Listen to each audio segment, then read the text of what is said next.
নিঃস্ব অবস্থায় কি দোয়া করতে পারেন একজন মানুষ, এই দোয়াটা শিখে নেন, ইনশাআল্লাহ আপনার জীবনের সমস্ত সংকট কেটে যাবে ইনশাআল্লাহ। আমি নিজে ওই দোয়াটা বেশি বেশি করার চেষ্টা করি।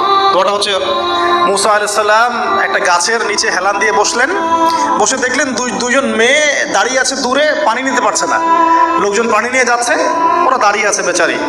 মুসা আলাইহিস সালাম গিয়ে বললেন, কি সমস্যা আপনাদের? এটা নিয়ে আপনারা আবার মেয়েদের সাথে কথা বলার চেষ্টা করেন না, ঠিক আছে?